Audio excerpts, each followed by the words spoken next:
Hello, welcome back. This is Real Talk with Artists. I have a very special guest with us today, Jose Cordon. Welcome.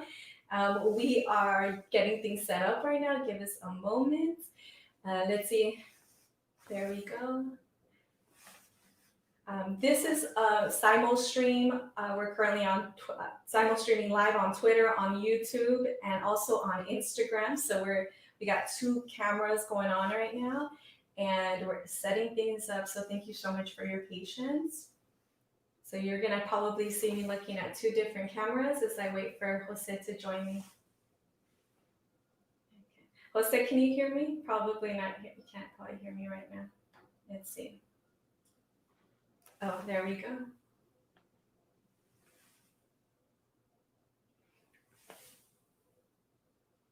Hola, Jose. I mean, he's connecting. Hola, how? Yes, I can hear you now. How are you doing, Jose? Welcome to Real Talk with Artists. Cool, thank you. Yeah, it's good to be here. Appreciate that. And I have to turn the volume on my computer. Here we go. All right, everyone. So thank you so much for joining us again. This is Real Talk with Artists. I have Jose D. Cordon with us today. He is a poet. I consider him a dog whisperer because he is so good with dogs. But he is an incredible poet, and he's also a community advocate and so much more. So Jose, would you like to let our viewers, our audience know a little bit more about you, about who is the genius behind the magic of the poetry and all your goodness with dogs and then also the community. Yeah, I don't know if I call myself a genius, but the person kind of but a little bit about me. You feel me? I live in the Bay Area. You feel me? I love more so than just poetry. Words in general. You Okay. feel me? Um, I do indeed love dogs. I've spent a lot of time kind of just exploring kind of all the avenues I have to do with dogs and things like that. I just really appreciate that. And I do a lot of work, or I do some work. 'Cause, there's folks that do a lot more than I do. But I do work, in the community around here a little bit. Um, and then a little bit more. I like the outdoors a lot. You feel me? I like the outdoors. I like fires. I like bonfires. Okay. Um, but yeah, that's a little extra facts for me, I guess. But yeah, that's a little bit about me though.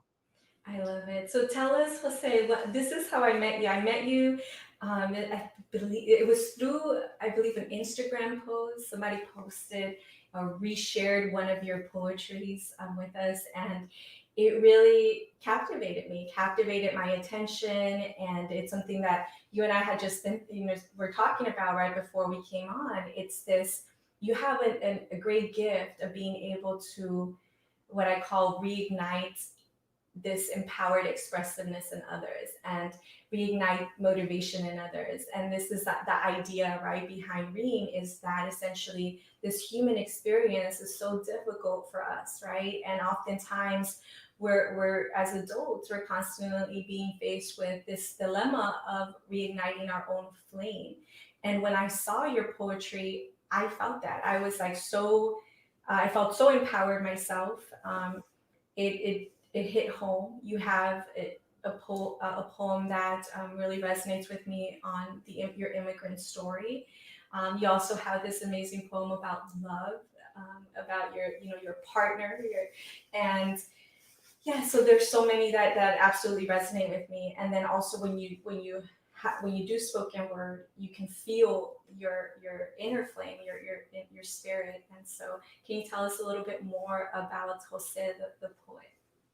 Yeah, yeah, no, I like doing it. And what's dope about it, for me at least, is that almost every experience kind of informs it. You feel me?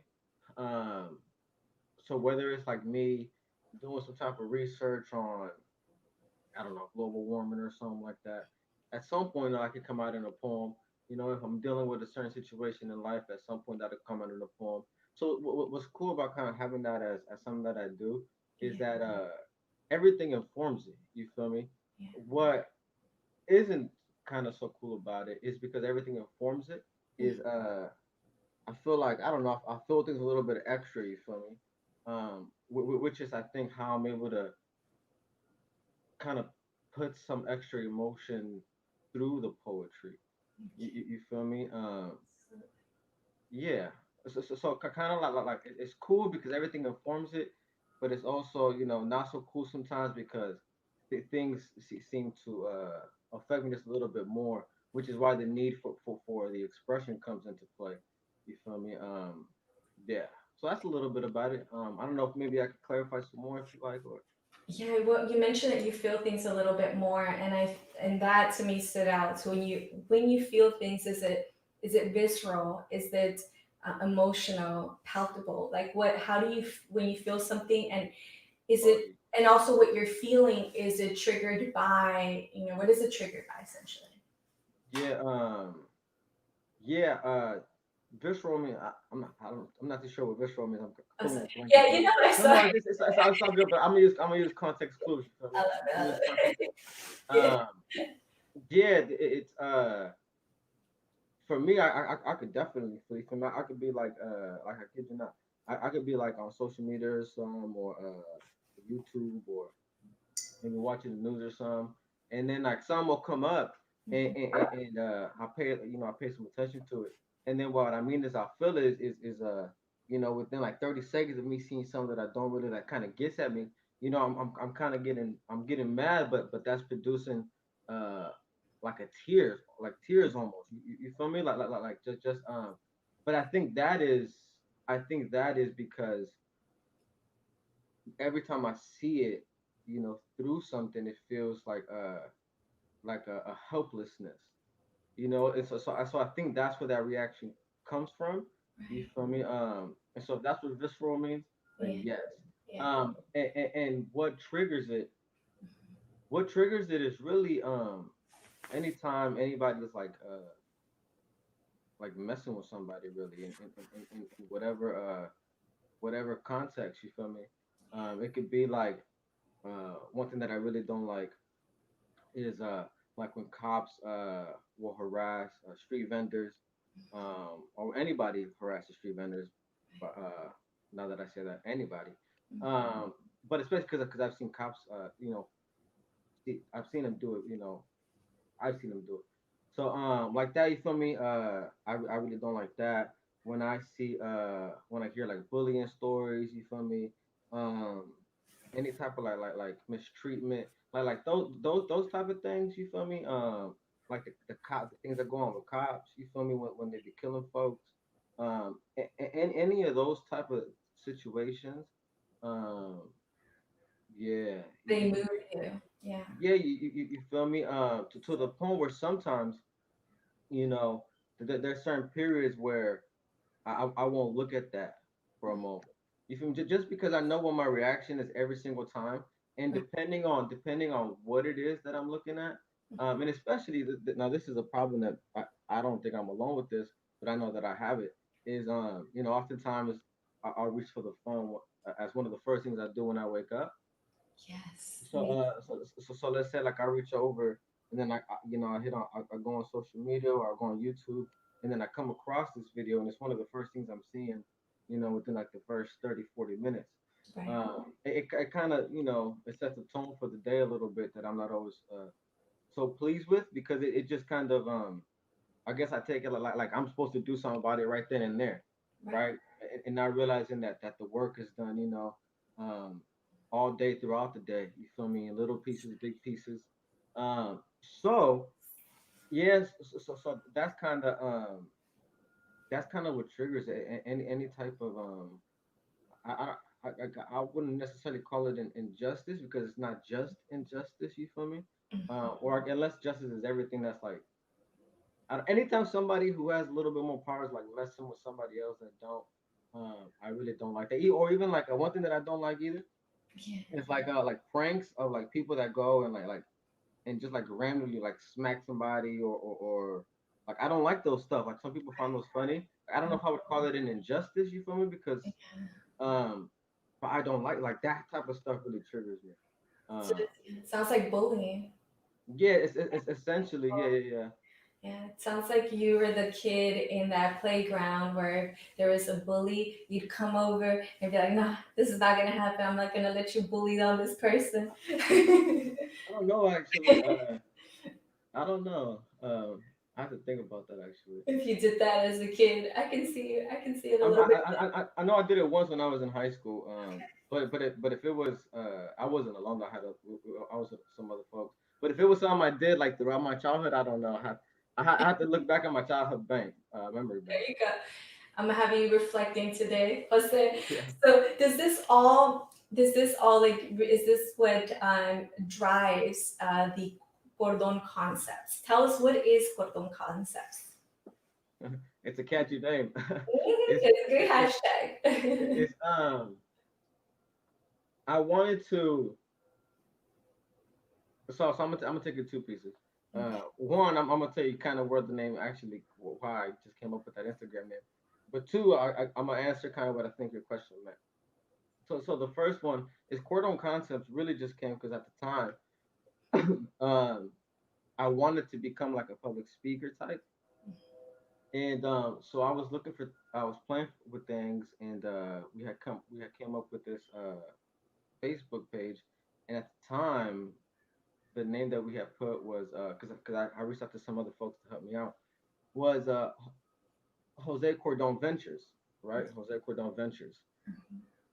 And then I took a trip for one of my birthdays to Seattle to go see a friend of mine, and we were sitting there, we were talking, and the person who helped me put like Jose Cordon Ventures together, he had helped me also put like the Facebook page and everything.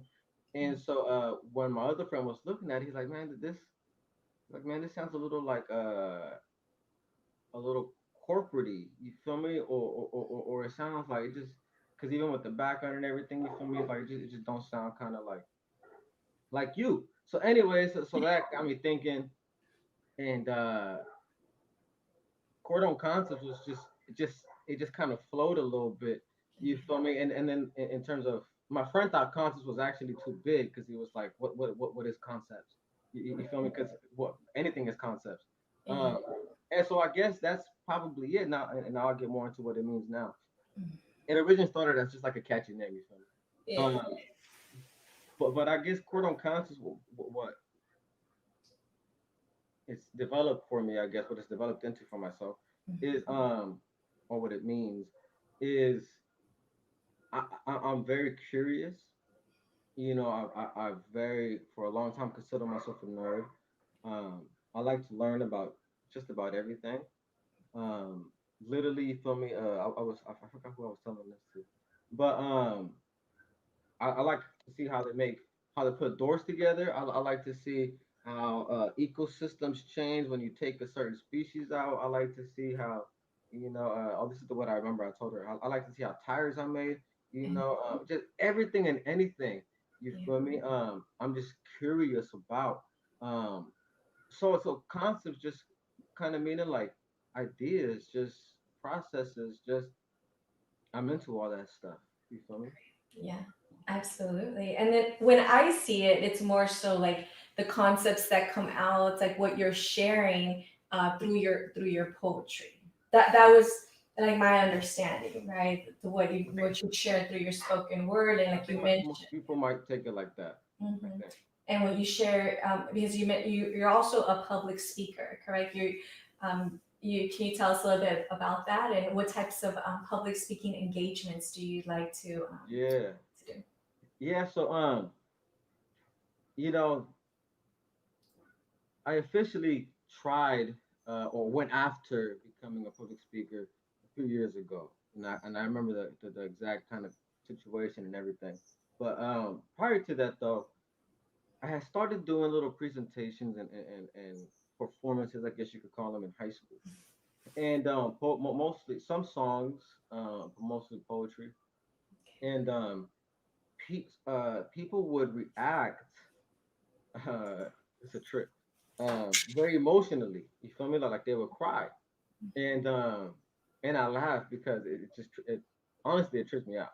Like I don't know how the heck. Anyways, so I would do these things, and then folks would come up to me, and they would tell me that it moved them this way and it moved them that way, and that they cried this and cried that, and it kind of took me by surprise, and but it registered in me, because even though I still don't, because people still hit me up and tell me that sometimes my poetry will make them cry, or produce, maybe not cry, maybe cries, right, but produce some tears. You feel No, definitely cry. I me? mean, Okay, they're heart gripping. okay, They do.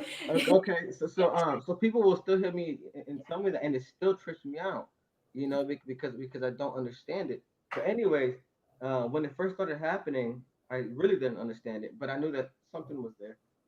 So I just kept doing it and doing it, but being a public speaker never really came to mind. As the years went by, I don't know if it's because I started seeing public speakers, or what it was. But at some point, I thought, oh, that looks pretty cool, because I've done poetry stuff, and I wonder if I could do that. Yeah, And then people started telling me that I could do it, and most of the things that I've done, yeah, it's because folks have kind of told me like, hey, you could probably give it a shot. All it takes is like one person to tell me something like that. Even if nobody does, I'll have it in my head. But if somebody does give me like a verbal green light, even if it's just 100 people that tell me no, and there's one person tells me yes, I'll be like, huh, maybe that, and then I'll go for it. So that's kind of what happened. And then I did this present, and then I did this poem at a gala, and I sat down with three buddies of mine, and I was like, all right, fellas, I want to do public speaking, and so we sat down, and we talked about it a little bit, and nothing really happened. You feel me? There was nothing that got into it. But as time went on, and I kept presenting myself in this manner, eventually I got some stuff. And what are some of the things? What are some of these presentations about? But yeah. they've been about a few things. They've been about leadership. They've been about resilience. They've been about the power of words. They've been about choices. So kind of varying in those topics. Um, and I do eventually want to expand to maybe talk going out and talking about dogs, and how they benefit us a little bit more in the future as I go out to speak other places. But so far those are the topics that I've touched on when I go out and I do presentations for the various groups I've gone And that's right, because so I mentioned that I heard the podcast you were interviewed on when you were at the LTX Fest. to. Hmm. And so this was a festival that occurs annually. You were there last year, and I missed it. I can't believe it because I was volunteering. It's But okay. you also you did a presentation, then you did an interview right after the LTX Fest. You did Yes. that interview, and so did you also do? I believe you mentioned that you have also done spoken word maybe, or even a public speaking engagement for the Latino Community Foundation. Yes. So I separate them into, I say presentation and kind of cover both. Oh, okay. But it is two, in fact, two different things, right? Both of those that you mentioned were Mhm. performances, Okay. right? So where I go up there, and I perform a certain piece, and perhaps I'll give a little bit of context Yeah. about the piece, but it's performance. Where I've done other ones where there's performance, where there's poetry involved, but it's an actual like hour discussion, right? Where it's not 5 minutes poem, boom, boom, boom, and then like where it's more like an actual performance. Where the Right. other one is more like a workshop. So I've done both, or I do both, I should say. Um, for the Latino Community Foundation, which was a part of LTX, I have they were the ones that invited me for that. But I've also done other stuff for them, and yeah, I have done poems for them. I've done, I think, three, Oh, two, that's great. two. I think two that they've invited me to, or is it three? Two or three that they've invited me to, and That's, and then one that they did not invite me to. mhm. But our organization was invited to, and I was there representing that night. Um, so yes, so I have That's some. fantastic. I have And I some. think that you're also getting calls now by some other big tech companies, maybe Google, YouTube. Oh yeah, yeah, yeah. I don't Yeah, know, not YouTube, but not Google, yet, but not YouTube, YouTube, you're but watching. but Google, yeah. Last month we did a little something together, which is pretty cool. Myself along That's, with some other really talented artists, yeah, and that was kind of helped put together by one of my high school buddies named Jimmy, I love along with some other great folks at Google. You feel me? I just don't know all their names. it. Right. Um, but yeah. And I want to mention this. I want to go back to this. emotional reaction that people have when they hear your poetry. You mentioned that it kind of takes you, takes you back or something when you listen or hear folks say like, "Hey, I you brought me to tears," like that moved me. And I think that a lot of it is because you are this voice, your spoken word, the medium for it, right? The artistic medium is your voice, right? And you're able to powerfully voice what so many of us are feeling collectively, right? But so many of us have trouble verbalizing and getting it out.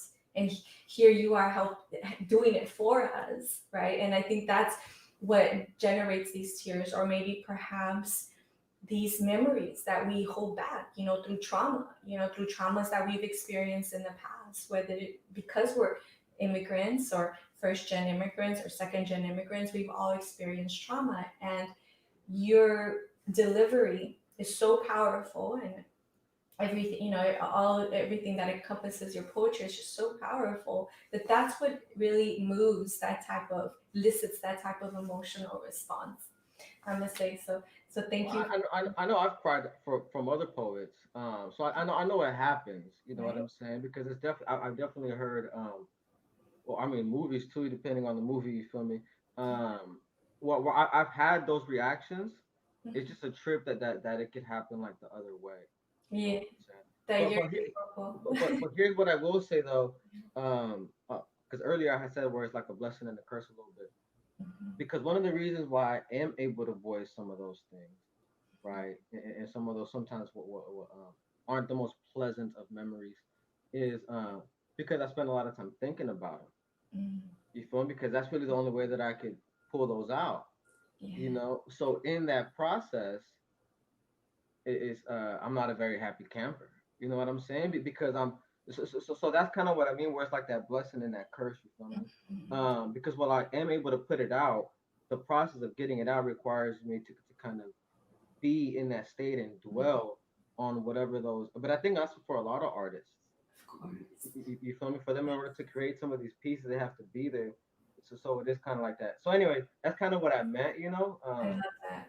And But that's yeah, very powerful. It's really going deep and going deep into that darkness that is within all of us, right? And instead of hiding from it or trying to uh, run from it, you artists, I feel like you all have that in common, that you have to be so brave and courageous to lean into that, jump into that level of pain. And that's what one of the things that I think, Frida Kahlo does so perfectly and beautifully, right? She has to be in her pain in order to be able to then, invoke in all her talents and her skills and her genius to be able to create what she created through visual art. And so thank you, Amy, because to be an artist takes so much bravery, it takes so much courage. And here you are, that needing to having to take that bravery and courage to go deep within your pain to then be able then to create and share with others. And I definitely believe that art helps, it helps heal, it helps individuals heal, it helps communities heal. And I want to thank you for that and your contribution to our communities. And with that, I wanted to ask you a little bit about the inception, the birth of your spoken word, your artist. When did that start happening? When did you start doing it? And you mentioned you did start doing it in high school. Yeah, like how was that process for you? it was so originally, and I've mentioned this in a couple other places now. Originally, it was really through music, right, or writing to beats, Oh, I and every now and then I still enjoy that. But it was mostly through that. At the time, my mentality was more on wanting to be a quote unquote rapper, right? But somewhere in me, I knew that the word rapper or that the identity of what you would call a rapper, um, I wouldn't say it's set in stone because it's not. But there is a certain image around it. And there's, in order to really pop out, not to pop out, but I was young. In order for my music to really my music has always been kind of emotional, you know, or my words, my lyrics have always been kind of emotional, and it was no different when I started. You know, there was some, you know, there was a little bit of different feel, um, but there was still there was still a lot of like emotional stuff in there. Well, I knew that my desire to kind of express myself like that, and then what is considered a rapper, um, I didn't feel at least would mesh because at the time I felt like I guess pressure to talk about things that I wasn't about or that I wasn't really prepared to do or that I wasn't doing, you know, and I felt a certain pressure to have to say some of those things under the image of a rapper. Right. Um, but nonetheless, I kept writing music and stuff like that, and then somewhere along those lines, I started to do what call acapella. So without the music, and then people started enjoying some of those, and then I started doing more just like that, and not necessarily written no more to beats, but just kind of written freely, and people responded well, you know, and so I just kind of leaned into it, and that's kind of how that happened. Yeah, I love it. Thank you so much for sharing that. One of your poems that I really appreciate, and I believe a lot of people appreciate it because it's something that we're all facing this year in 2020 with every all the heaviness of this year is essentially as human beings we all have some level of codependency with something, right? We all need a mental escape from something. And maybe if we weren't, doing certain things to help us escape before, we're doing it now because we're having to be in quarantine, right? Maybe now we're having a glass of wine a day or a drink a day because it's a little bit help, it just helps us cope. And so you have a poem about alcoholism. Can you maybe let us know a little bit about your journey from healing from that? Yeah, yeah, yeah. I actually have three of them, and they're on my Instagram right now, and they're kind of a they weren't meant to be together, but it kind of captures my essentially my journey through it. Because the first one I'm really embracing it, the alcohol. You could even hear it in the first line where I say, they say my drinking is excessive, detrimental to my work ethic. I say my drinking is impressive, actually a preferred method. So in there you could hear it, the embrace of it. Where the second poem, starts with saying, last night I had an urge to drink again in solitude. So even in the way that started, you can kind of see, or at least for myself, that there's a resistance there because it's an urge now that urges come involuntarily. So it can kind of let you know that there's something going on there. And then the last one, I start by saying it's time to say goodbye, friend. Right, where I've kind of cut it off. So you can kind of follow the order there. Yeah. And yes, so yeah, we could definitely I could so some of that. Um there's nothing wrong with drinking, right? There's folks that handle it just fine, right? I had an ex girlfriend, and great girl, still great girl then, and her pops after work would come home, and he was a hard worker, did a lot of work outside, and he would come home and do his thing and have a glass of wine, and but that's pretty much where he left it, you know. Not wrong with that. You know what I'm saying? He was taking care of his family. He was working hard. You know what I'm saying? He came home, had his dinner, was relaxing. Nothing wrong with that. Um, that wasn't my situation, right? That's what I wanted my situation to be. Um, but it wasn't that. Um, I started drinking when I was like in when I was about 13, and I drank fairly consistently for a short period of time there, for about a year or two, and then I kind of stopped, because the one of the reasons why I was drinking so much is I was hanging out with somebody food they're provided. And then I kind of stopped, so I stopped drinking as much. And then around 22 was when it picked up more, you know.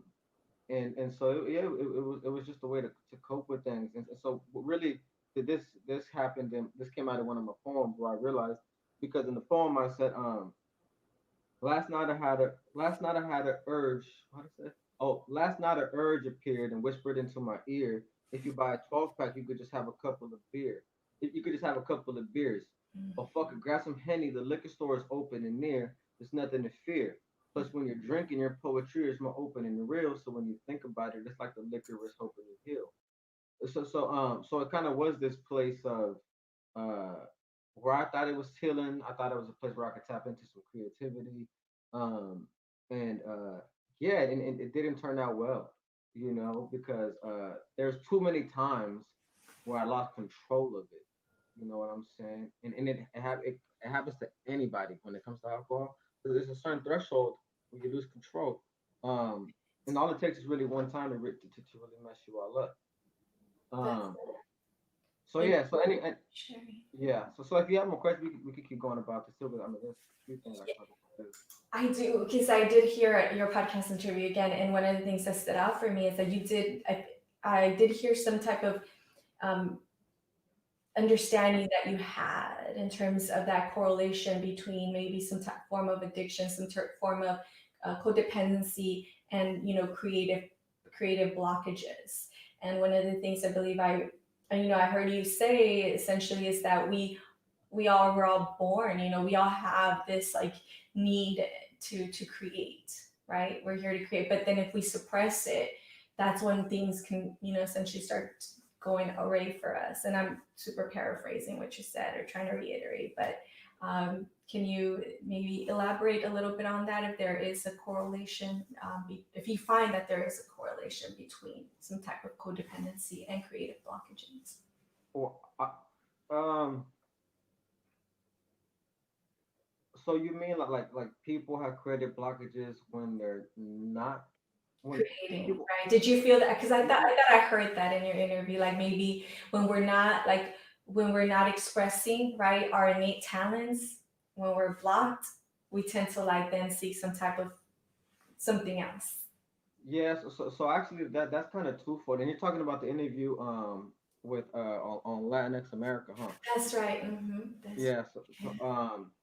Yeah. So it's kind of twofold, because yeah, there is this desire to create. I think many of us, that the human mind is a creative mind. Now, not everybody, is going to be like Picasso or something like that. But there's things that we all enjoy, and if it's not, if creating is not the word that people identify with, let me just kind of give an example. Some people are really into cars, and cars is what they want to do. They want to make that their life. But they're doing, I don't know, they're doing something else. They're doing some landscaping, or they're doing something else that is not that, right? So something that is not working on cars. Um, that creates a problem. You know, it creates issues because there's something that you want to do, that your heart wants to do, that your mind wants to do, but you're not doing it. Um, and so that's more of what I meant, right? So you can apply that to creating or to your purpose or whatever that is.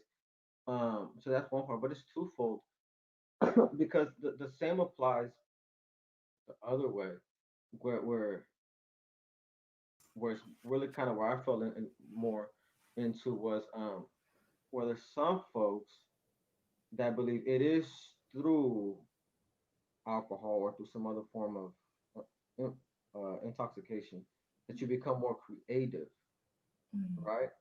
So there's either way it's Mhm. you have to balance the thing, because either way there could be issues.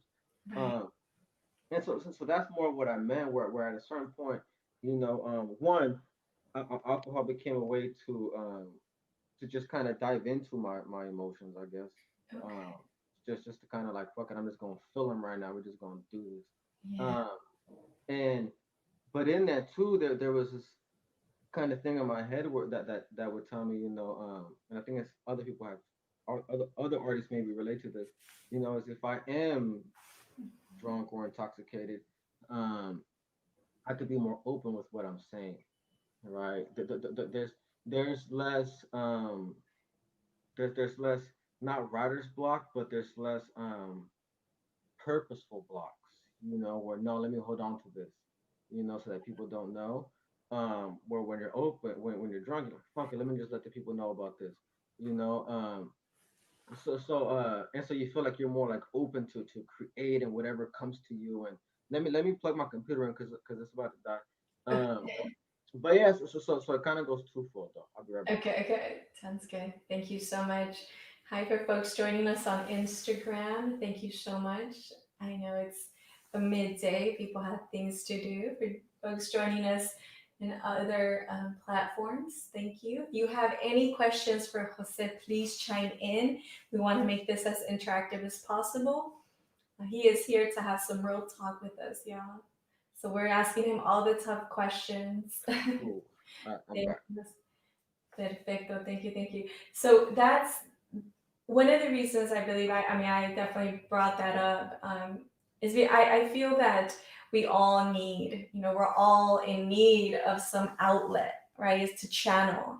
And I actually happen, I think that there is creativity in everything we do. We can be as creative as possible within everything you do. You may agree on this when it comes to your dog training, right? To be a dog trainer, I'm sure you have to think outside the box. You have to think in creative ways, right? To be able to maybe connect with them and have a relationship with them.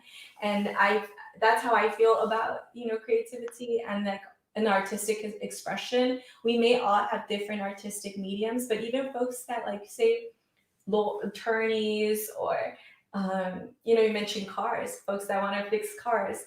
I definitely believe that there is some form of creativity that goes into it.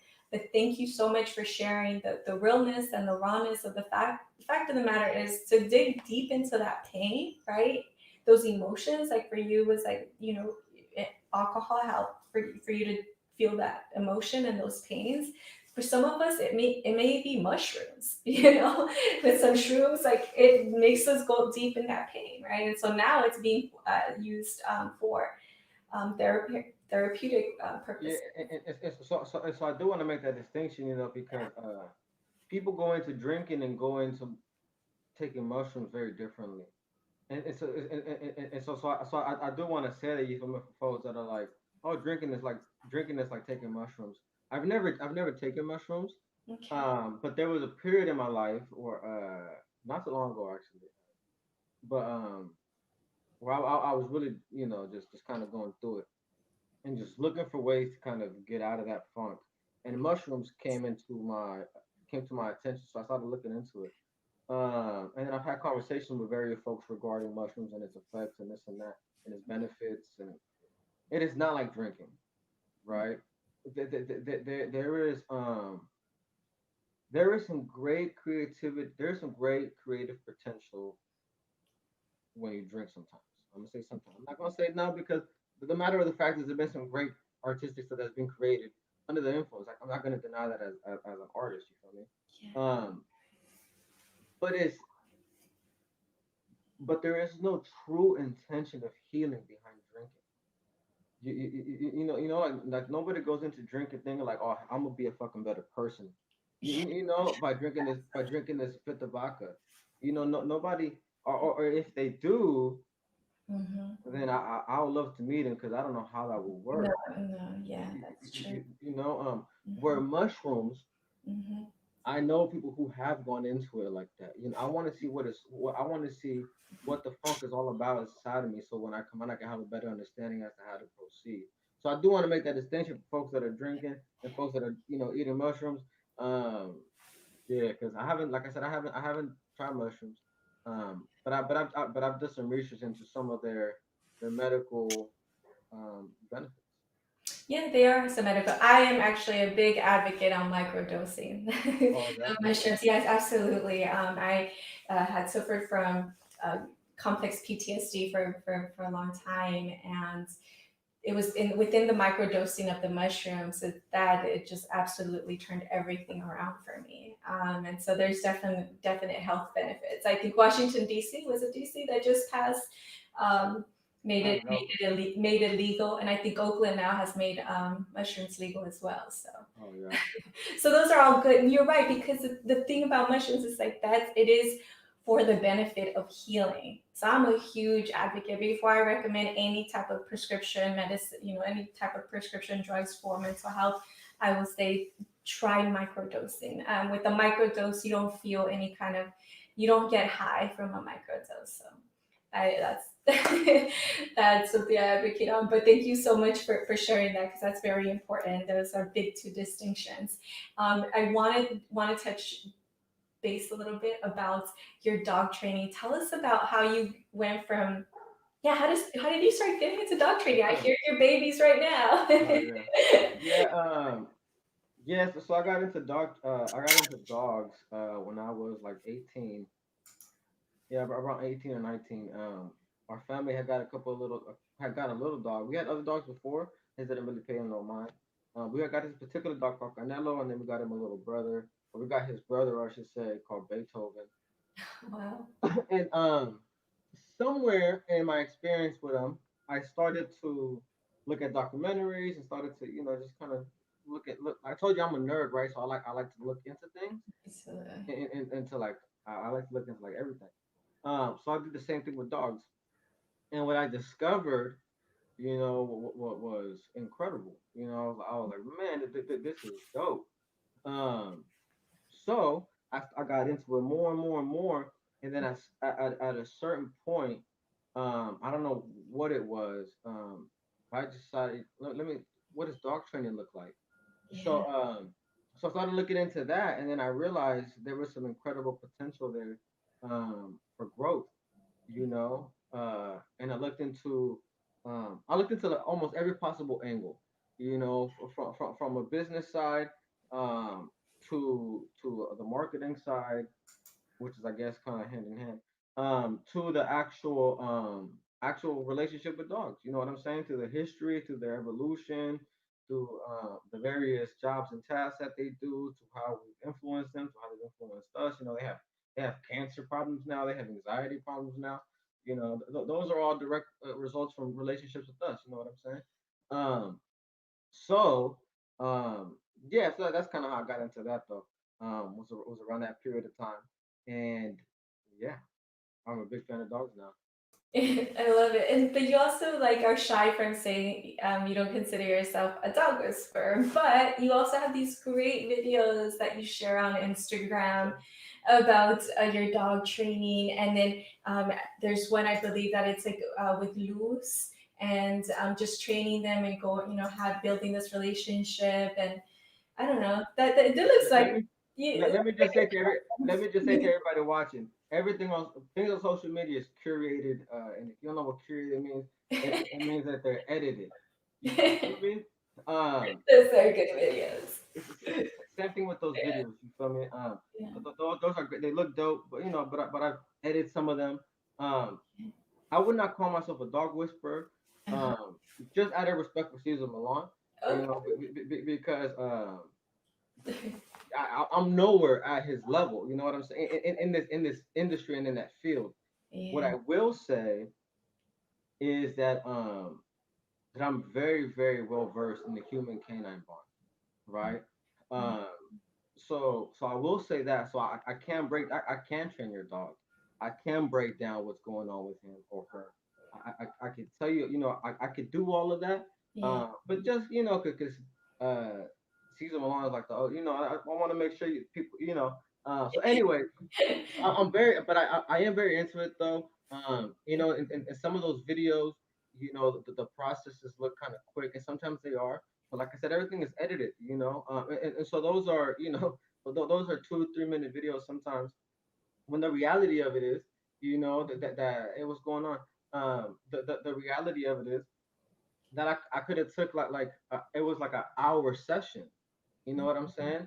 And there was sometimes no progress at all that was being done in some of those moments. You feel me? But you don't see that. You feel me? So I don't want folks to see that and be like, man, he's just like nah, that's the result of maybe an hour and a half or 40 minutes of me trying to do this and that, and working with the animal. Mm, You feel me? Because the reality of training a dog mhm. versus the videos that I put up there Yeah, is very different. You know what I'm saying? absolutely. Those videos are meant for entertainment, and the actual dog training is more of a connection, and and so it's a lot slower. The actual dog training is a lot slower. If I put those up, everybody will be bored out their minds. I feel like Oh, it sounds like it takes a lot of patience, and sometimes, yes. so you have that virtue. Not always. No, they've taught me that they've taught me that virtue.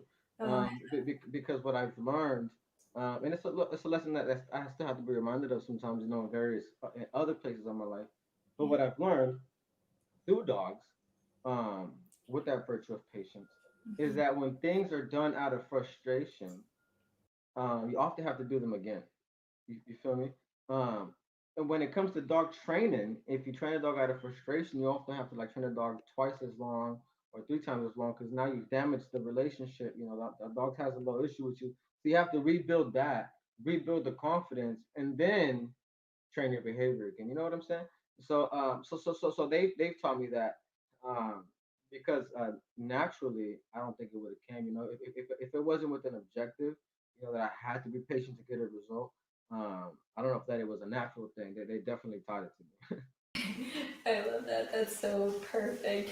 Well, wondering if you have been inspired with your dog training and everything. Have you been inspired to do a poem about that, or About have you I created? have Have you created? I have actually thought about. I haven't created the poem yet, but I Oh, have decided to create a poem about dogs at a certain point. mhm. I don't know if it'll be some that I put out publicly, Yeah. but as opposed to some that I just let a few folks see. That there's a few folks that I'm sharing some extra stuff with. Um, and so it might be more for a smaller audience. Okay. We'll, Okay. we'll see, but it's definitely been in my mind for a few years, Oh I my would God. say. I just never got around to actually writing it. I love this. So we have your friends joining us on Instagram. I want to encourage folks to Oh yeah. please, ask Jose any questions you have either on the spoken word poetry, on also his community advocacy that he does, on dog training. You guys have some dogs? Hi, Say. It's good to see you all. Thanks for joining us. We have Jose here for a little, just for a few more moments, and I would love to hear him maybe do one of his poetry. What do y'all think? And maybe something that Jose, you can maybe. Is there any poem that you would love to share with us before you go? Yeah, sure. There's a So we're talking a little bit about that alcohol journey a little bit, and there's obviously a lot more that we could get into on that topic, or that I mean that I could get into on that topic. In this poem, um, came out. Its poem is called "Goodbye, Friend." Okay. So, who's that? What did you say? Yes, thank you so much. Who is No that? It's problem. Jose is Oh yeah, super inspirational. she's He's dope. been so motivated. She's Oh, dope. thank you. Yes. So this poem, "Goodbye, Friend," came out of a time when I realized how quickly I could become something that I didn't want to be. So, Wow, that's powerful. I'll be right back. All right. Okay. Everybody, give me like 40 seconds. I'm gonna show y'all something real quick. I'm gonna show y'all something. Oh, this is exciting. Thank you so much for joining us. Jose is about to gift us with one of his performance, and he's about to show us something. How exciting! We have folks joining us on Instagram. We're also streaming live on Twitter and on YouTube. Everyone, thank you so much. I'm excited. All right. So, it's not that. It's not that dope, but it's gonna go into the story. Okay, I love it. So these shoes right here. Okay. Okay, we're looking at. You're looking at my shoes. We're These are looking not my. at it. These are not my shoes. Oh, So one night I got real drunk and I decided, you know what? If I keep drinking, because I still have more alcohol and I was gonna drink it. I was like, if I keep drinking, I don't know if I'm gonna wake up in the morning to get to work yeah, on. yeah. So I decided to go to work earlier, you know, so that I could uh, keep drinking. And if I wake up late, or if, I could wake up to the last minute and be outside my work. So I wanted to park at my work's parking spot, parking place. Yeah. So that's what I did. I took off uh, all types of on intoxicated, which I don't recommend. So I'm not saying this to champion that. You feel me? I'm saying this to not champion that. So, anyways, long story short, I ended up in this other place, and I ended up anyway. I ended up waking up again Yeah. after this few times that I woke up, and I had about an hour left to work, and I remember it was a little hot in my car, so I went to turn my car on to roll the window down, but my car was dead. And then I looked at my phone, and my phone was dead, or it was like on 2%. Yeah. Okay, okay. And I felt like shit. I was like, fuck, I can't believe I did this. So I was, kind of recuperating my thoughts, and then I stepped outside of my car, and I Mhm. realized I was in pantuflas. Right. So yeah, so if y'all don't know what pantuflas are, you feel me? It's like Class. house shoes, or they're like slippers, and I was working at the dog shelter, and Mhm. there's no way. I mean, anyways, I don't want to go to work with these slippers, and then I look all types of tore up, and then I also don't want to go in there and and say, hey, I can't work today. Anyway, Mhm. so I walked into this little town because there wasn't that many stores, but there's a little town that had a few, to see if I could go buy some shoes real quick, right? So I didn't walk in all raggedy, and but all the stores were closed. So I was like, okay, so what am I gonna do? So I have these pantuflas. Yeah. Um, I was like, am I gonna work you cannot work an 8 hour shift at a dog shelter with Up. pantuflas. You know what I'm saying? Like it's just not gonna happen. Um, you're gonna be it's just there's so much poop, you know what I'm saying? Like so anyways, I was like, man, what am I gonna do? And then like I said, my car was dead, so it's not like I could leave anywhere, and then Yeah. my phone was dead, Oh my so I was gosh. gonna have to go into anyways, I was like, how am I gonna confess this? Right. That I put myself in this position. So um I realized that none of the stores were closed. I realized that all the stores were closed. I wasn't gonna be able to get no shoes. So I started asking people on the street for some shoes because it was in this little neighborhood, right? Because I Yeah. had walked some dogs around there. I seen some familiar face. I was like, hey man, you got some shoes? And, and I started asking people for shoes, you feel me? And I asked this dude, hey man, you got some shoes? And Yeah. and it's like, what size you need? Like 9.5, 9. He's like, nah, I got 12s or something like that. I was like, damn, it's too big. But then he started yelling at people on the street too. Hey, you got some shoes? You got some shoes? Little man needs some shoes right here. So so eventually I got myself some shoes, right? And so these are the shoes because I would have rather gone into work with a story, say Yeah. I'm here to work on my shoes Yeah. Yeah. instead of going in there and saying like, "Damn guys, I messed up." I'm still messed up. Don't get me wrong. But now I can say I messed up, but Yeah. I'm here to work instead of saying I messed up and I can't work still because I need to go get some shoes. Right. But I realized how quickly um I could be in a place that I didn't want to be. Yeah. And how easily that could transpire.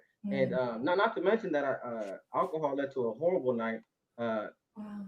that anyways, so I came to the conclusion that Yeah. if I really trusted myself and what I wanted to become, and if Yeah. I really wanted to become that, then Mm. I would need to stop drinking.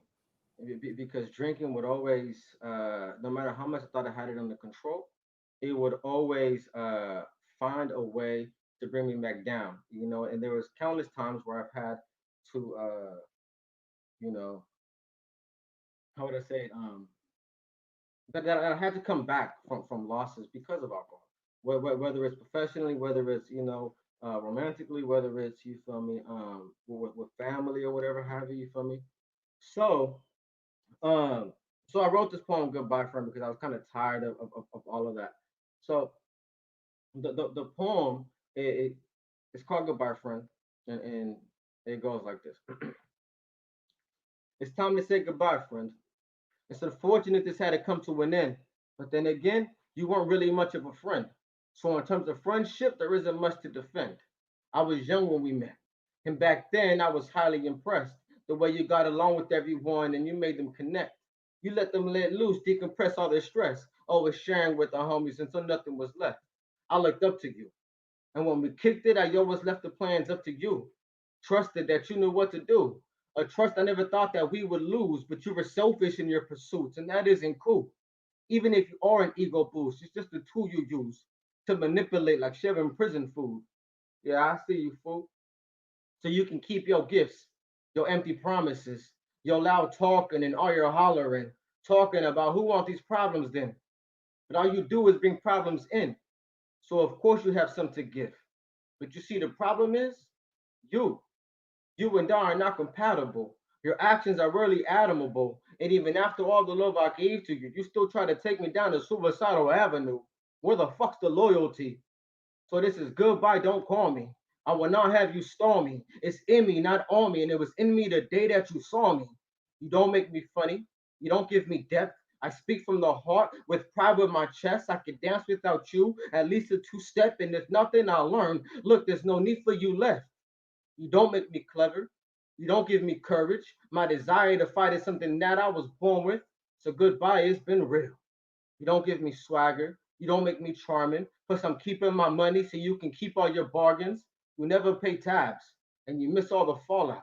So fuck you, it's bad. I need you to get out, because you don't make me better to any degree. If it's you or I am choosing me. Goodbye.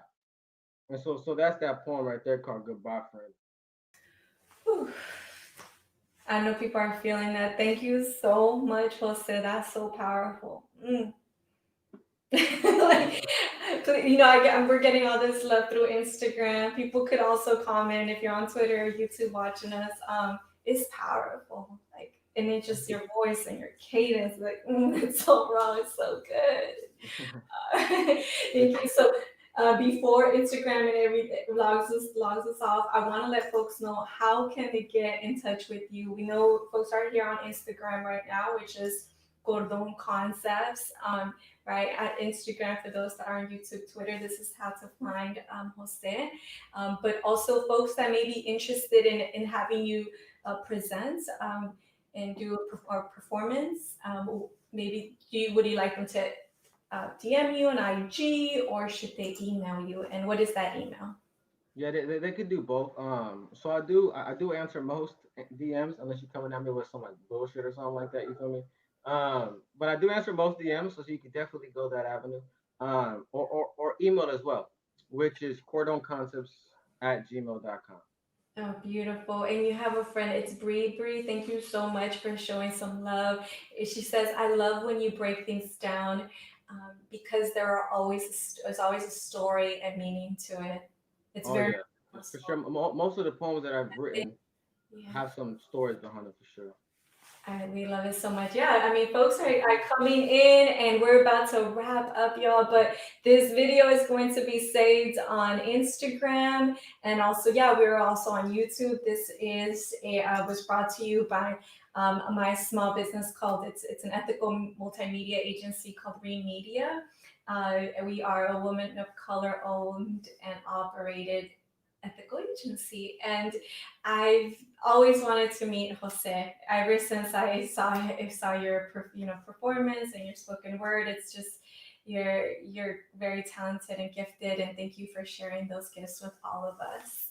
Appreciate you for having me. Yep, hell Thank yeah. you. Thank you so much, Jose. Well, anything else? Look at all these people joining us. You guys missed the best parts during the beginning. Luckily, they're all going to be recorded. So thank you, Jose. I cannot wait to meet you in person and to see a live performance. And thank you, everyone, for For sure. joining us. Thank you Okay, so much. Bye. gracias. Have a good one. Bye bye.